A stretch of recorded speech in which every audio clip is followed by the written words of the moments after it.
على سيدنا ونبينا وحبيب قلوبنا وطبيب نفوسنا وشفيع ذنوبنا جد الحسن والحسين بالقاسم محمد اللهم صل على محمد وآل محمد وأهل بيته الطيبين الطاهرين المعصومين المظلومين ولعنة الله على أعدائهم أجمعين. أما بعد فقد قال الله تبارك وتعالى في كتابه الكريم وقوله الحق بسم الله الرحمن الرحيم إن رحمة الله قريب من المحسنين. اللهم صل على محمد وآل محمد. અઝીઝાને મોહતરમ, આપણે ગઈકાલની બહેસની હમણાં શરૂઆત કરશું, પરંતુ અગર જો સવાલ કરવામાં આવે કે તમને શેતાન્દ્રની જમાત કેવી લાગી, તો આપણે બૈરાઓને અથવા જોતા હોય લકુઝીનમાં ચાવલ પકાવતા હોય છે. હવે તો અલ્હમ્દુલિલ્લાહ ઇલેક્ટ્રોનિક કુકર આવી ગયા એટલે કઈ જોવાની જરૂર નથી હોતી. નહીતર પેલા જમાનામાં તપેલામાં જ્યારે બકોલામાં ચાવલ પકાવતા ત્યારે ચાવલ કાચો છે કે નહીં જોવું પડતું. તો હવે ચાવલ કાચો છે કે નહીં એમાં બધા એક એક દાણાને ના જોવા પડે, બલકે એક દાણાને તમે હાથમાં લ્યો અને દબાવો એટલે ખબર પડી આવે કે આ બધા ચાવલ પાકેલા છે કે નથી. એવી જ રીતે અહીંયા એક મજલિસ પડ્યો એટલે ખબર પડી આવે કે એની હાલત કેવી છે. 3-4 દેફો તમારા બયાન કરો, આગળ જો સુધારો થઈ શકે તો ઠીક છે, નહીતર અમારા ભાગમાં ગાળો વધારે હોય છે, વાંધો નથી, કઈ પ્રોબ્લેમ નથી. પેલો પ્રોબ્લેમ એ છે કોમ સુતેલ છે. જ્યારે સલવાત પડવાનું કહેવામાં આવે તો 25% સલવાત પડશે, 75% આરામથી સુતા હશે. એ કોમમાં રોનક હશે કે જે સુતા ના હોય અને જેની આવાજ એકદમ બલંદ હોય. હજી સુતા છો?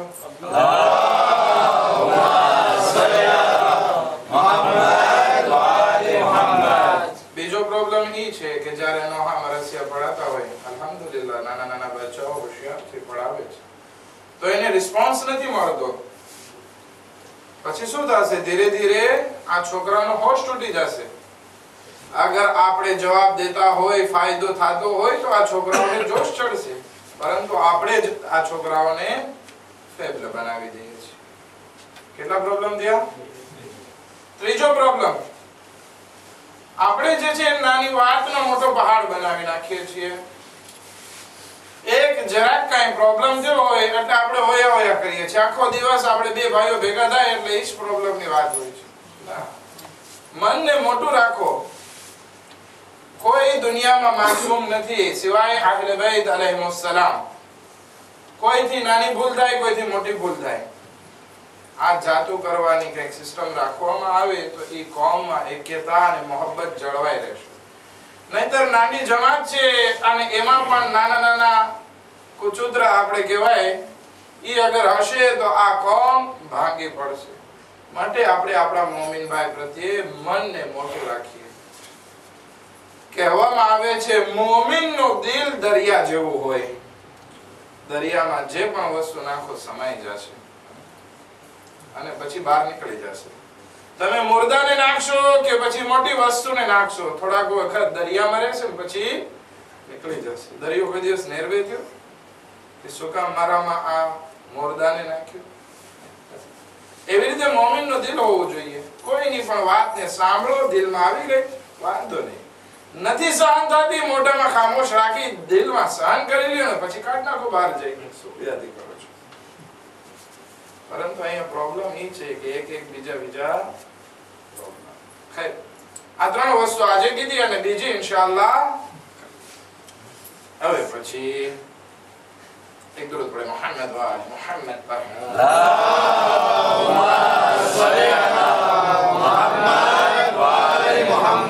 खुदावंदी आलम कुरान मजीद में इरशाद फरमावे छे इन रहमतुल्लाह करीबुम मिनल मुहसिनीन કે અલ્લાહની રહેમત જે છે એ નેકી કરવા વાળાઓથી બહુ નજદીક છે. અગર જો આપણે નેકી કરવા વાળા હશું તો અલ્લાહની રહેમત આપણા ઉપર નાઝિલ થશે. ગઈકાલે વાત કરી હતી કે આપણને અલ્લાહની રહેમતની બહુ જરૂર છે, સખત જરૂર છે. ચાહે કબ્ર હોય, ચાહે આ દુનિયા હોય, ચાહે આખિરત હોય, ચાહે હિસાબો કિતાબનો વખત હોય, દરેક જગ્યાએ અલ્લાહની રહેમતની આપણને જરૂર બહુ છે. બે વસ્તુ ગઈકાલે વાત કરી હતી. કોણ કહે છે કઈ વાત કરી હતી? તે ત્રણ કે કેવી રીતે અલ્લાહની રહેમત આપણને મળે, આપણે શું કરવું જોશે. એક હાથે તો તાળી ના પડે ને. આપણને એમ કહે કે ખુદાયા તું મને રહેમત દે, તારી રહેમત મારા ઉપર નાઝિલ કર, પણ મારા તરફથી કાંઈ રિસ્પોન્સ ના હોય, મારા તરફથી કાંઈ મહેનત ના હોય તો શું અલ્લાહની રહેમત આપણને મળી શકવાની નહીં. તો આપણે અમુક કામ કરવા જોશે. બે કામ ગઈકાલે કીધા હતા. પહેલી વસ્તુ શું હતી? ઇરહમુ તુરહમુ, તમે બીજા ઉપર રહેમ કરો, ખુદાવંદી આલમ તમારા ઉપર રહેમ કરશે. બીજી વસ્તુ શું કીધી હતી? ભૂલાઈ ગઈ. આપણે ગઈકાલની જ મજલિસ દોહરાવી નાખીએ. બચ્ચાઓ અને યતીમો ઉપર રહેમ કરો કે ખુદાવંદી આલમ આપણા ઉપર રહેમ કરશે. ત્રીજી વસ્તુ પર આવ્યા હતા કે જેમાં રસૂલ ખુદા સલ્લલ્લાહુ અલૈહિ વ આલિહિ વસલ્લમ ઇરશાદ ફરમાવે છે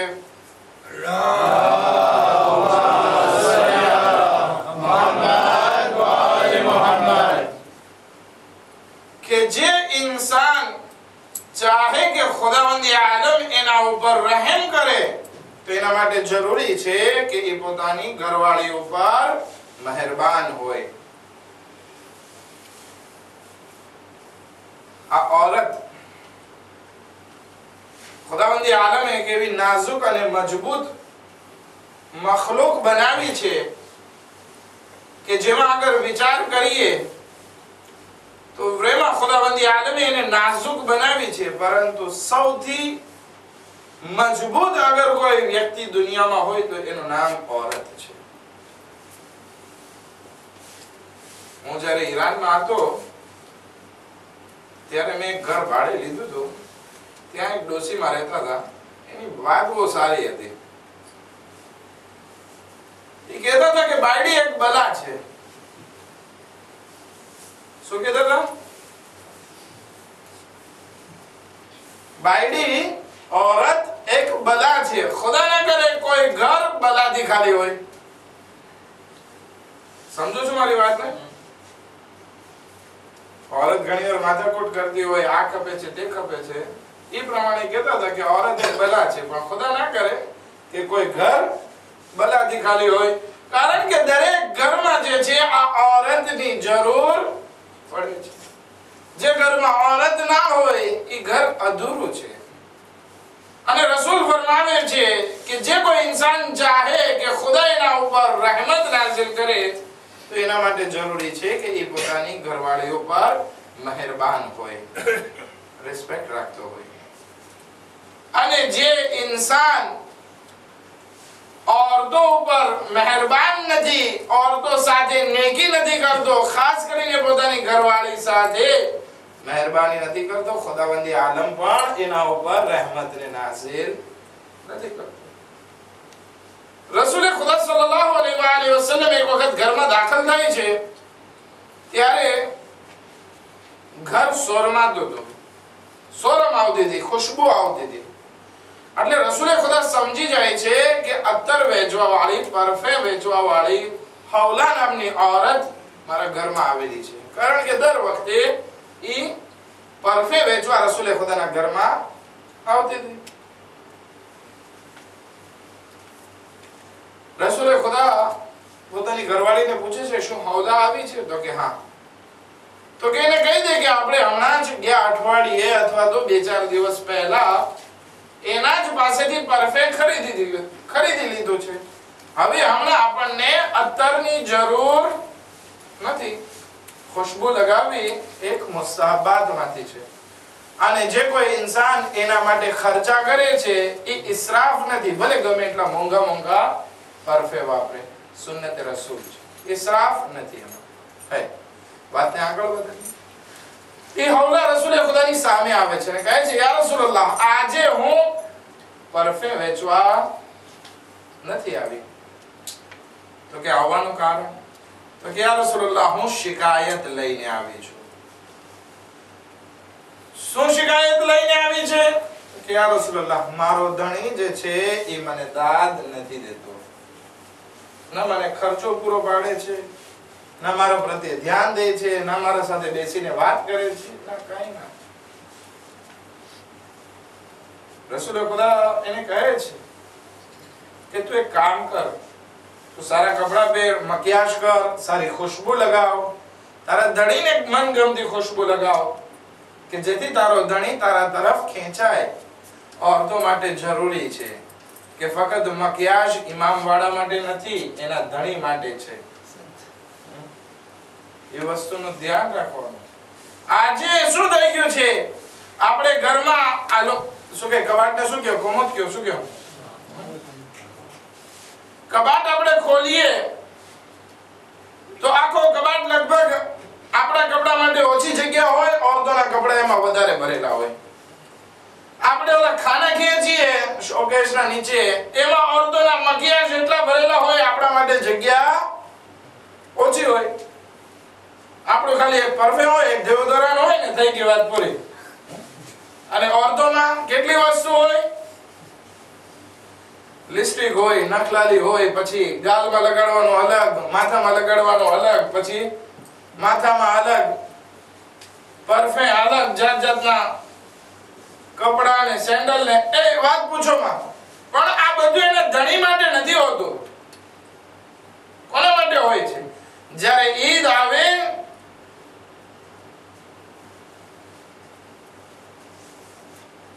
ત્યારે આમ ઇમામ વાડામાં દેખાડવા માટે હોય છે કે જો મારા પાસે કેટલું બધું છે,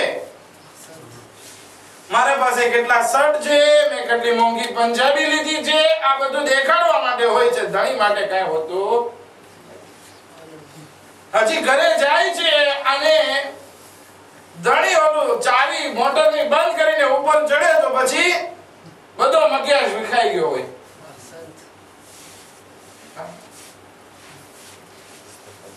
આ મકિયાજ, આ સારા પંજાબી, આ આભૂષણો, આભૂષણો એટલે શું? ઘરેણા, શર્ટ ને એ બધું તમારા ધણીની શોભા માટે છે કે તમે તૈયાર થઈ અને દુલ્હનની જેમ જાઓ. કેમ તમારો ધણી બીજી તરફ નજર કરી શકે? જરૂરત ઈ છે. રસૂલે ખુદા હવલાને ઈ જ કહે છે, આય હવલા, તું સારા પરફે લગાડ તારા ધણી માટે. જો કે તમને મલાગાસી નહીં આવડે, પણ એક શબ્દ વાપરતો તો હું મલાગાસ્કરમાં જ્યારે વાક્યો પડ્યો કે આજે પ્રોબ્લેમ ઈ થઈ ગયો છે કે ઓરતો બહાર તો બહુ શોભિતી થઈને જાય છે, પરંતુ ઘરમાં ધોકેરા જેવી હોય છે. ધોકેરા કોને કહેવાય? જે મજૂર હોય ઓલા માલ સામાન ઉપાડીને ફેંકતા હોય, લફડીની ગુણી ઉપાડી અને કમિયામાંથી કાઢતા હોય દેપોમાં, ને દેપોમાંથી કમિયામાં, આખા પસીનાથી ભરાયેલા હોય, આખા લોટ ભરાયેલા હોય, એની જેવી હાલત. એવું નથી કરવાનું. ધણી જ્યારે આવે સામે, એની સાથે બહેતરીન ખુશ્બુ લગાડીને તૈયાર થઈ જજો. રસૂલે ખુદા હવલાને ઈ જ કહે છે, અરે હવલા, તું તારા ધણી પાસે કેમ નથી જતી આવી રીતે તૈયાર થઈને કે જેથી તારો ધણી તારા તરફ આકર્ષાય, ખેંચાય? ત્યારે હવલા કહે છે, યા રસૂલલ્લાહ, તમારી વાત સાચી, પરંતુ મેં બધી કોશિશ કરી, મેં કોઈ કસર નથી છોડી.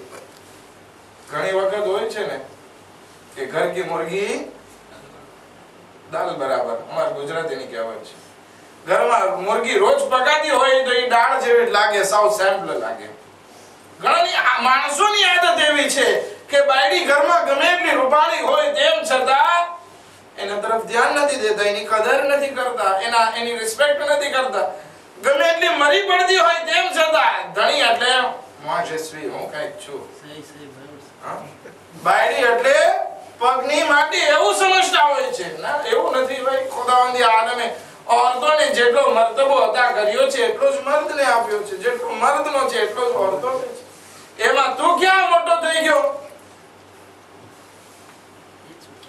ખૈર, ઈ હાવલા કહે છે, યા રસૂલલ્લાહ, મેં બધું કરી ચૂક્યો, પણ તેમ છતાં અમારો ધણી જે છે મને દાદ નથી દેતો.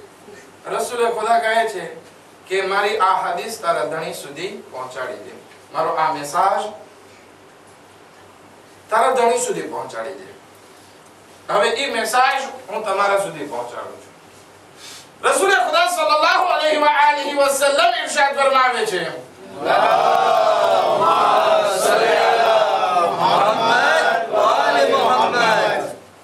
કે જે કોઈ इंसान પોતાની ઘરવાળી ઉપર, પોતાની પત્ની ઉપર મહેરબાન હોય, જે કોઈ इंसान પોતાની ઘરવાળી ઉપર રહેમ કરે છે, ખુદાવંદી આલમ કેને કેટલો સવાબ આપે છે કે જાણે ફરિશ્તાઓની આગોશમાં રહી, ફરિશ્તાની બાજુમાં રહી અને રાહે ખુદામાં જિહાદ કર્યો હોય એટલો સવાબ એને અતા કરે છે.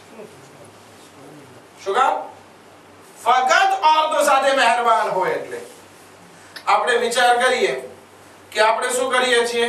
આપણે થઈ ગયા પત્રો શેઠ, શું કહો છો, શેફ, કે હું જે છે औरतोंને કમાન્ડ કર નાખું, મને ખાવામાં આ ખપશે, દુકાનમાં આ માલ અહીંયા રાખી દે છે, આ ભાવ એટલો છે અને હું પછી આરામથી બેઠો છું. મૌલાએ કાયનાત અને જનાબે ફાતિમા ઝહરા સલામુલ્લાહ અલૈહાની સીરત આપણે જોઈએ તો બહુ બહેતરીન સીરત છે. અનફોર્ચ્યુનેટલી, મુતાસિફાને અથવા તો અફસોસની વાત ઈ છે કે આજે સમાજમાં આપણે શાદી વખતે દુઆ તો કરીએ છીએ કે ખુદાયા આ દુલ્હા દુલ્હનમાં અલી ઓ ફાતિમા અલૈહિમા સલામ જેવી મોહબ્બત ઇનાયત કર, પરંતુ એની સીરત આપણે ત્યાં બાકી રહી નથી. સીરત શું છે?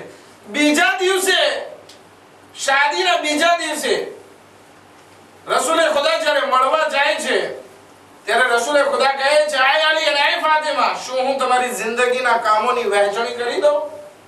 તો કે હા યા રસૂલ. કહે છે, અલી બહારના કામ તમે બધા કરો અને ઘરના કામ આય ફાતિમા તમારે કરવાના છે. જનાબે ફાતિમા કહે છે, એ વખતે હું એટલી ખુશ થઈ કે જાણે મારી ખુશીની કોઈ હદ નહીં હતી. અલ્હમ્દુલિલ્લાહ, औरतનો અહેસાન છે તમારા ઉપર કે ઈ દુકાનમાં સાથ દે છે. તો પછી જરૂરી છે કે એના ઉપર રહેમ કરવામાં આવે, રિસ્પેક્ટ કરવામાં આવે. ઘરમાં તમે પણ સાથ આપો. નારે હૈદરી! ઘણી વખત એવું થાય છે કે હું ખાટલામાં સૂતો હોય અને કોમાન્ડ કરી રાખું. ના, એમ ના. ઘરના કામ, બહારના કામ સરખી રીતે વહેંચી નાખો. બહાર કામ કરે મનાઈ નથી, પરંતુ હિજાબનો ખ્યાલ હોવો જોઈએ. औरत એમ કહે કે હું દુકાનમાંથી થાકી ગઈ છું, હવે સૂઈ જાઉં છું અને મારા ધણી તરફ ધ્યાન ના દઉં, નહીં, ઈ પણ વાત ખોટી છે. નહીં, ઘરમાં આવે એટલે औरते જરૂરી છે કે ધણીનો ખ્યાલ રાખે. એવી ખૂબસૂરત શોભિતી થઈને એના પાસે જાય કે એના ધણીને એમ લાગવું જોઈએ કે દુનિયામાં સૌથી ખૂબસૂરત અગર કોઈ औरत હોય તો ઈ મારી ઘરવાળી છે.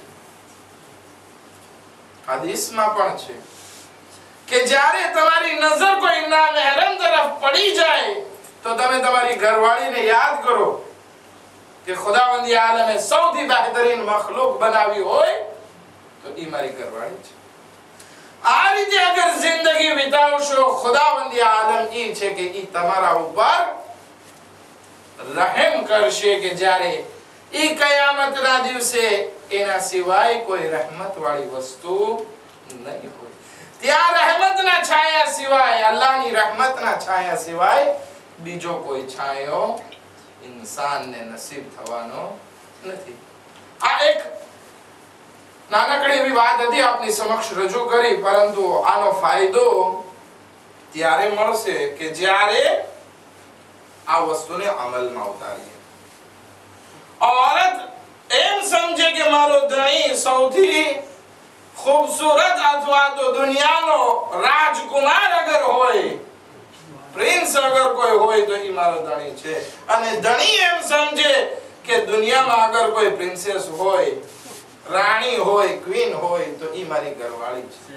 પછી જુઓ જે શહેવતની નજર બીજી તરફ જાય છે, કેટલો કંટ્રોલ આપણે એના ઉપર કરી શકશું. સાથે સાથે આ ધણી બાયડીએ એકબીજાને ઇબાદતમાં સાથ દેવાનો છે. તમને યાદ હશે, ઘણી વખત મજલિસમાં સાંભળેલું હશે કે જાહેલિયતના જમાનામાં રસૂલે ખુદા આવ્યા એ પહેલા જમાનામાં અરબના લોકો જંગજુ હતા, લડાઈ કરવામાં બહુ હોશિયાર હતા. અગર કોઈ માણસ થોડાક વખત માટે વધારે ઘરમાં બેઠો હોય તો એની ઘરવાળી કહેતી, બાયલો થઈ ગયો છે. બાયલો એટલે સમજો છો ને? ખબર નથી મારી ગુજરાતી તમને સમજાય છે કે નથી સમજાતી? સમજાતી હોય તો માથું હલાવતા રહેજો જરા. મને ખબર છે તમે બોલવામાં ઓછા છો, ફક્ત બહાર જ બોલો છો એકબીજા મોમિનભાઈ વિશે. વાંધો નહીં, અહીંયા જરાક મોઢું હલાવતા રહેજો, મને ખબર પડે કે મારી વાત તમારા સુધી પહોંચે છે કે નથી પહોંચતી. તો અરબમાં આગળ કોઈ માણસ વધારે ઘરે બેસી રહે તો કે બાયલો થઈ ગયો છે, મારો મકિયાસ અને મારા આભૂષણ, મારા સટતું પહેરી લે, તારી તલવાર મને દે, હું લડાઈ કરવા જાઉં. શું કહેતા હતી? કોણ કહેતું હતું? અરબની ઓરતો કે જા લડાઈ કરવા જા, ઘરમાં શું બેઠો છે? એ જાહેલિયતની ઓરતો પોતાના ધણીને લડાઈ કરવા માટે તો મોકલતી હતી, પરંતુ આજની મોમેના ઓરતો પોતાના ધણીને નમાઝ પઢવા માટે શા માટે નથી મોકલતી? જો કે આ મેસેજ તમારા સુધી પહોંચી ગયો છે પાડોશીનો, તો વધારે નથી બોલતો, ખાલી એક હદીસ કહેતો જાઓ કે જે કોઈ મસ્જિદના પાડોશમાં રહેતો હોય અને મસ્જિદમાં નમાઝ ના પઢે તો એની નમાઝ અસલન નમાઝ નથી. હવે મસ્જિદના પાડોશી 40 ઘર સુધી છે, ચારે દિશાથી. હવે વિચાર કરી લેજો અહીંયા કેટલા ઘર થાય છે. મારે એ વસ્તુ ઉપર વધારે વાત નથી કરી, મારો મૌઝુ અહીંયા છે. જે કોઈ ઇન્સાન પોતાની પત્ની ઉપર રહેમ કરે છે, ખુદા એના ઉપર રહેમ કરે છે. હવે આ જોડું ત્યારે કામયાબ જોડું કહેવાશે કે જ્યારે એકબીજા સંપીને રહે, એકબીજાને ઇબાદત તરફ આગળ વધારે. ખૈર, ચોથી વસ્તુ જે આપની સમક્ષ રજૂ કરવા જઈ રહ્યો છું કે જેનાથી ખુદાવંદ આલમ ઇન્સાન ઉપર રહેમ કરે છે, એ છે સાદાતનો એહતરામ.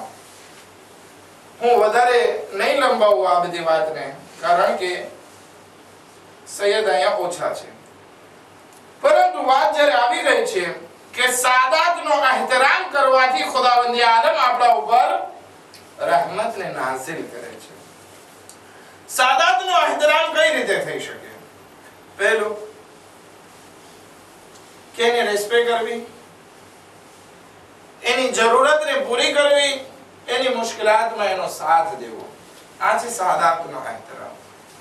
હવે સાદાત ફક્ત આ દુનિયામાં ફક્ત અહીંયા નથી, તો એવું નથી કે અહીંયા સાદાત નથી એટલે આપણું જિમ્મેદારી ખતમ થઈ જાય છે. દુનિયામાં ઘણા સાદાતો મુહતાજ છે. અગર બની શકે તો આપણે એ લોકોની મદદ કરવા માટે કદમને ઉઠાવવો જોઈએ. ઇન્ડિયા, પાકિસ્તાન, ઇરાક ઘણા એવા સૈયદ લોકો છે કે જે પરેશાન હાલ છે. ઈરાનમાં પણ ઘણા સૈયદ છે પરેશાન હાલ છે. બની શકે તો એની મદદ માટે આપણે કદમ ઉઠાવવો જોઈએ. આ રસૂલે ખુદાએ વાજિબ કરેલું છે. સહમે સાદાત કે જે ખુદ આપણે દઈ શકીએ છીએ, સહમે સાદાત સૈયદ સુધી પહોંચાડી શકીએ છીએ. ખુમ્સ જ્યારે કાઢીએ એટલે બે ભાગ થાય, સહમે ઇમામ અને સહમે સાદાત. આયતુલ્લાહ સિસ્તાનીને મોકલવો જરૂરી નથી, સહમે ઇમામ મોકલવાનો હોય છે. સહમે સાદાત ખુદ આપણે જઈને સૈયદની મદદ કરવાની છે. ખલીલ તહરાની એક વાત કરે છે. એક આલિમ હતા ઈરાનમાં, એના પાસે ઘણા દિવસથી પૈસા નહોતા આવ્યા. એક વખત અમુક પૈસા એને મળે છે તો કે ચાલ ઘણા દિવસથી ખાવાનું સરખું નથી ખાધું, તો હું જાઉં અને જમી આવું. તો એ બહાર નીકળે છે જમવાની વસ્તુ લેવા માટે. તો જોવે છે એક સૈદાણી એના બે બચ્ચાઓ સાથે ભર ઠંડીમાં રાતે બહાર બેઠી છે. પૂછે છે કેમ બેન અહીંયા બેઠા છો? તો કે શું કરું, મારા પાસે પૈસા નથી અને ઘર માલિકે મને કાઢી મૂકી છે. ભાડાના પૈસા નથી ભર્યા ઘણા વખતથી. ખલીલે તેહરાની પોતાની ભૂખને ભૂલી જાય છે અને એ औरत માટે એક સામાન્ય ઘર લે છે. થોડા પૈસા જે હતા એ આપે છે અને કહે છે કે આ औरतને અહીંયા રહેવા દો એના બચાવ સાથે, કે જેથી ઠંડીથી એને રક્ષણ મળે. કાલે હું કંઈક બંદોબસ્ત એના માટે કરી દઈશ.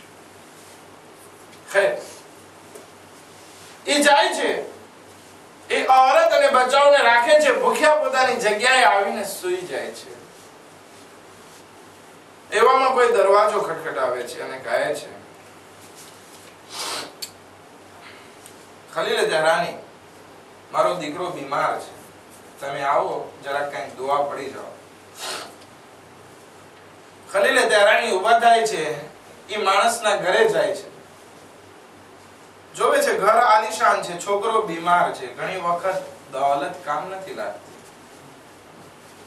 આપણે દોલત ઉપર બહુ ઘમંડ ના કરીએ. ખુદાની લાકડી એક જ ધીરી છે. એક સોય કુદાડશે આપણી જિંદગીમાં, બધી દોલત એક તરફ.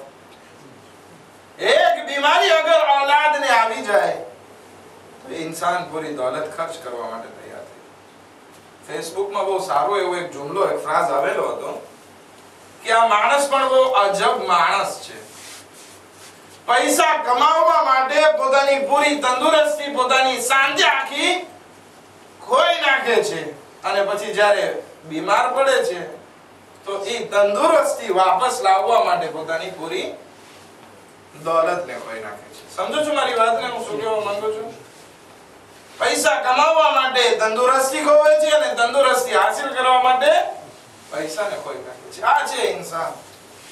ખલીલે તેહરાની જોવે છે દીકરો બીમાર છે, તાવ એકદમ ચડેલો છે.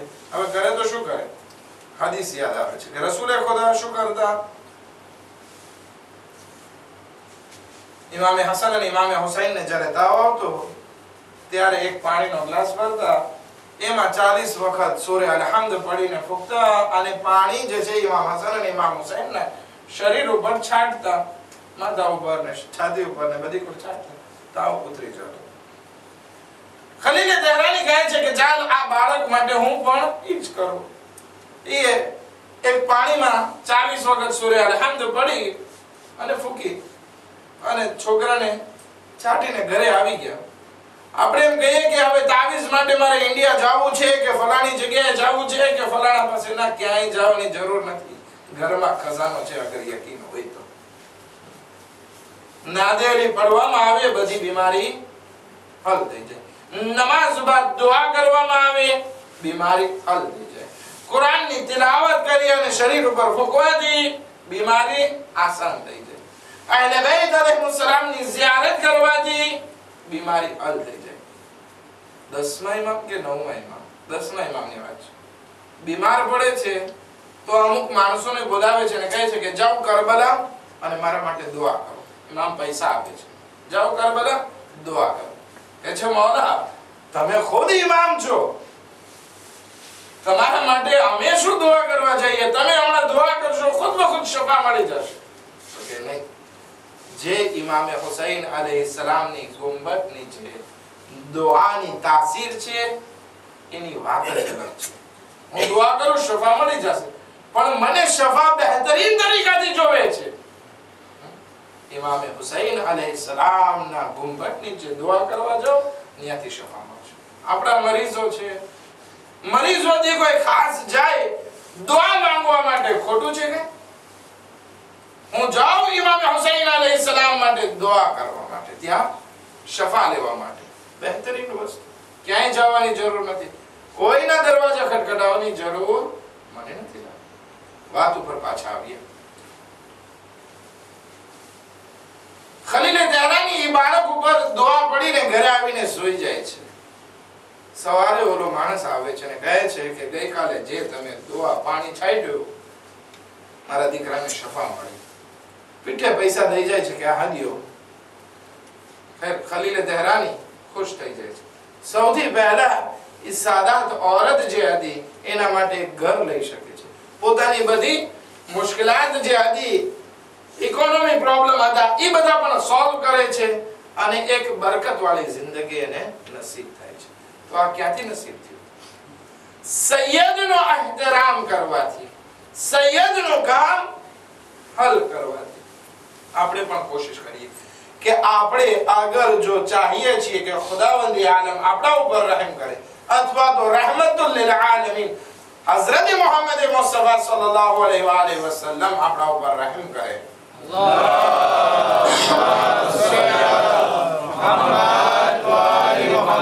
સૈયદનો એહતરામ કરતા શીખીએ, સૈયદની મુશ્કેલાતને હલ કરીએ. હવે એનો મતલબ એમ નથી કોઈ એક જ સૈયદની વાત કરું છું. ના, દુનિયામાં ઘણા સૈયદ છે, ઘણા મુશ્કેલાતમાં સૈયદ તરફ આગળ વધીએ. ખૈર, બે વસ્તુ થઈ આજની મજલિસમાં અને ટોટલ આ ટોપિક ઉપર 4 વસ્તુ. પાંચમી વસ્તુ કે જેનાથી અલ્લાહની રહેમત નાઝિલ થાય છે એ છે માફ કરવું. આપણે અગર કોઈની ભૂલને માફ કરી દેશું, ખુદાવંદી આલમ આપણા ઉપર રહેમ કરશે અને આપણી ભૂલોને માફ કરશે. ઇસ્લામે એમ નથી કીધું કે તમે હતમન વાજિબ છે કે અગર જો કોઈ તમારા સાથે ભૂલ કરી હોય તો તમે એને માફ કરી દો. ના, ઇસ્લામનો એ કોન્સેપ્ટ નથી. હવે દાખલા તરીકે કોઈ તમને એક તમાચો માર્યો તો હવે તમારી પાસે બે ઓપ્શન છે. યા તો તમે એને સામૂહિક તમાચો દો, એને કહેવાય છે કિસાસ. ઇસ્લામ પરમિશન આપે છે. ઇસ્લામ એમ નથી કહેતો. એ ગાંધીની વાત છે. ગાંધી કોણ છે? ઇન્ડિયાનો જે રિવોલ્યુશન લઈ આવ્યો. એ એની વાત છે કે અગર કોઈ તમને એક તમાચો મારે તો તમે બીજો ધરી દો કે આ બીજો માર. ના, ઇસ્લામ એ નથી શીખવાડતો. કોઈ એક તમાચો માર્યો છે, તમને દુઆ છે કે તમે એને સામો એક તમાચો દો. પરંતુ અગર કોઈ માફ કરી દે તો એ ખુદાને વધારે પસંદ છે. એ બીજો છે. હવે આપણે એમ થાય કે હવે આપણે બે ઓપ્શનમાંથી કયો લેવો? સામો તમાચો દેવો કે માફ કરવું? શું કરશો તમે?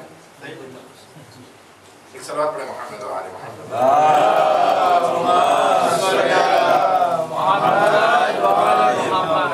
શું કરશો તમે? સામૂહિક તમાચો દેશો? બે દેશો. માશાઅલ્લાહ. ખેર, કિસાસમાં જે છે ડબલ નથી દેવાનું. શું કામ? મૌલાએ કાયનાત કો એક માણસ ઉપર હદ જારી કરાવે છે. કંબરને કહે છે શરાબ પીધી કે ઝિના કર્યા હતા, શું કર્યો તો ખબર નથી, હદ જારી કરી 80 કોડા મારવાના હતા. હવે કંબર જોશમાં આવી ગયો, 80 ને બદલે 83 ત્રણ બીજા ઉપરથી દીધા. મૌલાએ કાયનાત કહે છે કંબર હવે તું બેસ. ઓલાને કીધું કે તું 3 માર. કે સાત સાનો 3 વધારે મારવાનો ધ્રુવા નથી. અગર કોઈ એક તમાચો માર્યો છે તો એક જ તમાચો મારવાનો છે, બે નથી દેવાના. હવે આપણે એમ કહેશું કોઈ મને એક ગાળ દે તો હું 10 ગાળ દઉં. 10 નહીં તો લાકલ એક તો દઉં, એકે નથી દેવાની. ગાળમાં નથી, ખરાબ શબ્દમાં નથી. કિસાસ ઇસ્લામે રજા આપી છે. પરંતુ અહીંયા એક વાત તમને કહેતો જાઉં કે ક્યાં ઇન્સાનને માફી દેવી અને ક્યાં કિસાસ કરવો, ક્યાં બદલો લેવો. આપણે સામે જોઈએ કે જ્યારે ઇન્સાન ભૂલથી કરી નાખ્યું છે, ઘણી વખત જે છે જોશમાં આવી ગયો, આપણને તમાચો માર્યો અથવા આપણને કઈ નુકસાન પહોંચાડી દીધું. પણ આપણે જોઈએ છીએ કે માણસ એવો નથી. માણસ સારો છે પરંતુ આજે ભૂલ કરી ગયો છે તો ત્યાં માફી છે. પરંતુ નહીં, એક માણસની આદત એ થઈ ગઈ છે કે હંમેશા અઝિયત પહોંચાડે છે, મારે છે, તો ત્યાં પછી કિસાસ છે. આ બે વસ્તુને અગર સમજી ગયા હોય તો વાત આગળ વધી શકશે. એક માણસ હતો, નાનો બાળક હતો. એ મોટો થયો અને એને ખબર પડી કે મારા બાપનો કાતિલ જે છે એ ફલાણો હતો. એ જાય છે ઇમામ પાસે અને કહે છે કે મૌલા, હું ફલાણાને કતલ કરવા ચાહું છું. ઇમામ કહે છે કે તો કે એ મારા બાપને કતલ કર્યો છે, તો મને દુઆ હોય કે હું એને કતલ કરું. ઇમામ પૂછે છે એ માણસ કેવો છે? તો કે માણસ તો સારો છે, કઈ પ્રોબ્લેમ નથી, પણ હવે મારા બાપની એની કઈક લાગી પડી હતી અને મારા બાપ સાથે લડાઈમાં એને કતલ કર્યો, તો મને દ્રોહ હોય કે નહીં? ઇમામ કહે તને દ્રોહ છે, તું એને મારી શકે, પરંતુ એ તારા ઉપર કઈ અહેસાન કર્યો છે? તો કે હા મૌલા, એનો મારા ઉપર અહેસાન ઈ છે કે એ મને ભણાવ્યો છે, એ મને તાલીમ આપી છે. ઘણી વખત એવું થાય કે કોઈ માસ્ટર આપણા ઘરે ભણાવવા માટે આવતો હોય આપણા બચ્ચાઓને, પણ આપણે એની સાથે ક્યાંય પૈસાની રકજકમાં લાગી પડી હોય, કતલ થઈ ગયો. ઇમામ કહે છે કે આ તારા અહેસાનને તું ધ્યાનમાં રાખ અને હું એની દિયતને અદા કરું, તાક્સ એને આપી દઉં તને, તું એને માફ કર દે. ઠીક છે મૌલા, હું એને માફ કરું છું, ફક્ત એટલા માટે કે મને ભણાવ્યો છે. તો આ હદીસો ઉપરથી માલુમ ઈ થાય છે કે અગર કોઈ સામે સારો માણસ છે ને ભૂલ કરી બેઠો છે, તો પછી ત્યાં બદલો ના લ્યો. ખુદા ચાહે છે કે તમે એને માફ કરો કે જેથી ખુદાવંદી આલમ તમને માફ કરે. પરંતુ એક જાલિમ માણસ છે, પરંતુ હવે કોઈ જાલિમ બાદશાહ છે, એ મન મારીને ગયો, હું કઈ કરી નથી શકતો, ચાલો ખુદાને માફી પસંદ છે એટલે હું માફ કરી દઉં. ના, ત્યાં માફ કરવાની વાત નથી. પરંતુ આપણે મોમિન ભાઈઓ આપસમાં છીએ, ઘણી વખત એકબીજાના વિચારો અલગ અલગ હોય, એકબીજા છે એકબીજા ઉપર નિર્વે થઈ જતા હોય. કોઈનો માલ વધારે વેચાઈ ગયો, એના કોમ્પિટિશનમાં જે છે, કોમ્પિટિશનમાં જે માણસ છે સામે છે, એનો માલ ઓછો વેચાણો, તો હવે ઈ બેમાં લાગી પડી અને એમાં પછી સામે સામે બાયો ચડાવે, ઓલાની ગીબત ઓલો કરે, ઓલાની ગીબત ઓલો કરે. શું જરૂર છે એવી ગીબત કરવાની? સંપીને રહેશો, સાથે હળી મળીને રહેશો, ધંધામાં પણ આગળ વધશો અને અલ્લાહની રહેમત પણ આપણા ઉપર નાઝિલ થશે. પરંતુ એકબીજાની ચાડી ચુગલી, એકબીજા ઉપર ગીબત, તોહમત, આ બધા ગુનાહ જે છે ઇન્સાનને તબાહ બરબાદ કરી નાખે છે. તો પાંચમી વસ્તુ આજની મજલિસમાં એ કહેવા ચાહું છું કે અગર તમે તમારા મોમિન ભાઈને માફ કરતા શીખી જશો, આપણે તો કોઈને મારવાના નથી, એકબીજા કઈ ભાઈઓ નથી ચડાવવાના, એકબીજા કઈ કોઈના બાપાને નથી મારી નાખ્યા, તો પછી માફ કરવામાં વાંધો શું છે? આ દિલને મોટું રાખશો, માફ કરી શકશો. દિલ નાનું જેમ હશે એમ માફી નહીં. કહેવામાં આવે છે કે આ એકબીજાના વ્યવહારમાં તમે નાના બચ્ચા જેવા થઈ જાઓ. નાના બચ્ચા શું કરે છે? રમતા રમતા બાજી પડે, એવા બાજી પડે કે આપણે છોડાવવા જવા પડે. ઘણી વખત તો એવું થાય કે બચ્ચાઓ બાજી પડે અને બચ્ચાઓના કારણે મા બાપ બાજતા હોય, બેયના બાપા બાજતા હોય ને પછી થોડી વાર થાય હજી આ બાપની લડાઈ પૂરી ના થાય ને છોકરાઓ સાથે રમતા હોય છે. તો નાના છોકરા જેવા બની જાવ આ બાબતે. જે પણ કડવાહટ થઈ ગઈ ભૂલી જાઓ, ત્યારે પછી સોઈને પકડીને બેસવાની જરૂર છે. જ્યારે કોઈને માફ કરશો, ખુદાવંદી આલમ તમારા ઉપર રહેમત નાઝિલ કરશે અને ખુદા તમને માફ કરશે. આખરી અને છેલ્લી વસ્તુનું ચિત્ર બયાન કરીને મસાયબ તરફ આવું છું. હકનો સાથ દેવાથી અને બાતિલની મુખાલિફત કરવાથી રહેમત નાઝિલ થાય છે. અલ્લાહ આપણી ઉપર રહેમ કરે છે. ઇમામ હુસૈન અલૈહિસ્સલામ નો સાથ દેવાવાળા કેટલા હતા? શું ઇમામ હુસૈન હક ઉપર હતા કે નહીં? હતા, બિલકુલ હતા. અલી અકબર પૂછે છે ઇમામ હુસૈન ને કે બાબા શું આપણે હક ઉપર નથી? કહે છે કે બેટા આપણે હક ઉપર નહીં હોય તો કોણ હક ઉપર હશે? કહે છે તો પછી પરવા નથી કે મોત આપણા ઉપર આવે કે આપણે મોત ઉપર જઈ પડીએ. ઇમામ હુસૈન હક ઉપર હતા. હક ઉપર જેને સાથ દીધો, ઇમામ હુસૈન અલૈહિસ્સલામ ને સાથ દીધો, આજે એ લોકોનો મર્તબો એટલો બુલંદ છે કે આપણે એ લોકોને સલામ કરીએ છીએ. અસ્સલામુ અલૈકુમ યા અવલિયા અલ્લાહ. એ અલ્લાહના અવલિયા, સલામ થાય તારા. અસ્સલામુ અલૈકુમ યા અંસાર દીનિલ્લાહ. સલામ થાય તમારા ઉપર, એ અલ્લાહના દીનની મદદ કરવા વાળાઓ. કેટલો બુલંદ મર્તબો! આ શા માટે છે? અલ્લાહની રહેમત એ લોકો ઉપર નાઝિલ થઈ. ખુશ્બુ નજર આવતી હતી, ખુશ્બુ આવતી હતી જે શોદાએ કરબલાના લાશાઓમાં. શા માટે? અલ્લાહની રહેમત હતી. રહેમત વગર તો કઈ ના થાય. ઇન્સાનનું બદન રૂહ નીકળવા પછી સડી જાય છે, બદબુ મારે છે, પણ શોદાએ કરબલાના લાશાઓમાંથી સોરમ આવતી હતી. એ અલ્લાહની રહેમત હતી લોકો ઉપર. તો હવે આપણે ચાહીએ છીએ કે ખુદા આપણા ઉપર રહેમત નાઝિલ કરે, તો જરૂરી છે કે આપણે હકનો સાથ દેવો પડશે અને બાતિલથી મોટું ફેરવવું પડશે. એક દો થોડે મુહમ્મદ વ આલી મુહમ્મદ પર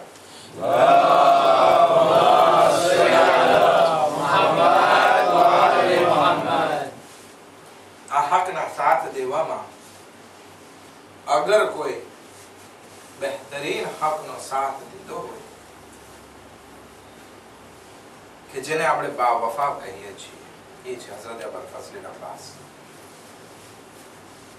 શેમ્ર અમાન નામું લઈને આવે છે શબે આશુર. અમાન નામું શું છે કે જેમાં લખાણ હોય, ગારંટી હોય કે અબ્બાસ અમે તમને અમાન આપીએ છીએ કે તમારો આ લડાઈમાં કઈ પ્રોબ્લેમ નહીં થાય, કારણ કે તમારી માં ફાતિમા કલાબિયા જે છે એ અમારા રિશ્તામાં છે, માટે તમે દૂર દરાજના અમારા ભાણેજતાઓ છો, એટલે અમે તમારા માટે અમાનનામું લઈને આવ્યા છીએ. હઝરત અબ્બાસ અલૈહિસ્સલામ એ વખતે કહે છે, લાનત થાય તમારા અમાનનામા ઉપર, ફરજંદે રસૂલને તમે કતલ કરવા ચાહો છો અને મારા માટે અમાનનામું લઈને આવ્યા છો. લાનત. હઝરત અબ્બાસે સાથ ના છોડ્યો. આજે વફાનું નામ જ્યારે આવે છે તો અબ્બાસની ખુશ્બુ સાથે આવે છે. એ અબ્બાસ બાજુ કપાઈ જાય છે, માથામાં ગુર્જ લાગી જાય છે. ઇમામ હુસૈન અલૈહિસ્સલામ એના સરાહને રોઈ પડે છે. કમર પકડી અબ્બાસનો અલમ લઈને જ્યારે ખૈમા તરફ આવે છે ત્યારે જનાબે ઝૈનબ આગળ વધે છે અને કહે છે, દિલાસો આપે છે એક બે બહેન ભાઈ જનાબે ઝૈનબ અને ઇમામ હુસૈન, આ બંને બહેન ભાઈ આપસમાં દિલાસો આપે છે. એ દિલાસોની વાત હું તમને, એ કોન્ડોલિયાન્સની વાત હું તમારી સમક્ષ રજૂ કરું છું. અગર દિલને કરબલા તરફ અગર રવાના કરીએ તો આંખોમાંથી આંસુ જરૂર જારી થશે. અબ્બાસ આવે છે. ઇમામ હુસૈન અલૈહિસ્સલામ હઝરત અબ્બાસનો અલમ લઈને આવે છે, જનાબે ઝૈનબની નજદીક આવે છે અને એક જુમલો કહે છે, અહે બહેન ઝૈનબ, જે આંખો આરામથી સૂતી હતી હવે એ આંખો રાત રાત જાગ્યા કરશે, અને અબ્બાસના ખૌફથી જે આંખોમાં રાતભર નીંદર નહીં હતી હવે એ આંખો આરામથી સૂશે. ઇમામ હુસૈન શું કહેવા ચાહે છે? અત્યારે અબ્બાસ ત્યાં સુધી જીવતા હતા, બીબીઓના દિલમાં ડારસ હતી કે અમારો અબ્બાસ જીવતો છે, કોણ અમારો વાળ વાકો કરી શકે?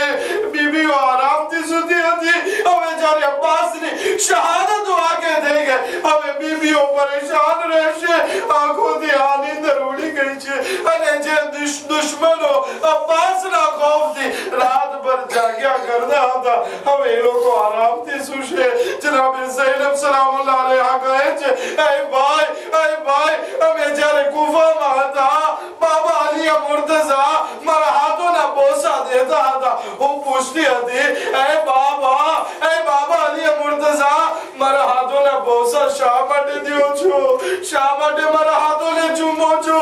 તો બાબા અલી મુર્તઝાએ કહ્યું હતું, એ ઝૈનબ, તારા હાથોમાં દોરી બંધાવવાની છે, તારા હાથોમાં રસલ બંધાવવાની છે. મને યકીન નહોતું આવતું કે જેનો અબ્બાસ જેવો ભાઈ હોય, અબ્બાસ જેવો બહાદુર ભાઈ હોય, શું એના હાથોમાં કોઈ રસલ બાંધી શકે? પરંતુ જ્યારે આ છે અબ્બાસની શહાદત વાકે થઈ ગઈ મને યકીન થઈ ગયો મારી નિદા પણ ચીલાશે, મારા હાથોમાં રસલ પણ બંધાશે. આ લૂંટાયેલો કાફલો જ્યારે મદીના પહોંચે છે ઉમ્મુલ બનીન અબ્બાસની માં સામે આવે છે અને કહે છે, એ ઝૈનબ, આ શું થઈ ગયું? જનાબે ઝૈનબ કહે છે, એ માદરે કિરામી, એ ગઝબ થઈ ગયું, મારા મોહમ્મદ શહીદ થઈ ગયા, મારો કાસિમ શહીદ થઈ ગયો, મારા અકબરના ગળામાં અકબરની છાતીમાં બરછીનું ફળ વાગ્યું. ઉમ્મુલ બનીન કરબલાનો રૂખ કરે છે, એ અબ્બાસ તું ક્યાં તો જ્યારે ઝૈનબની રિદા ચિલાડે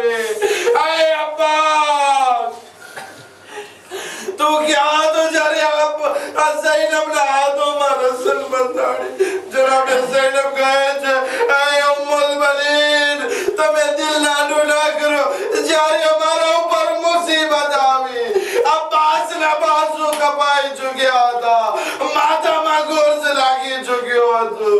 ઉમ્મુલ બનીન કહે છે મને યકીન નથી આવતું, પરંતુ જ્યારે સાંભળું છું મને યકીન નથી આવતું કે અબ્બાસ શહીદ થઈ ગયા હોય, અબ્બાસના માથામાં ગોળ લાગ્યો હોય, અબ્બાસના બાસુ પણ હોય, મને યકીન નથી આવતું.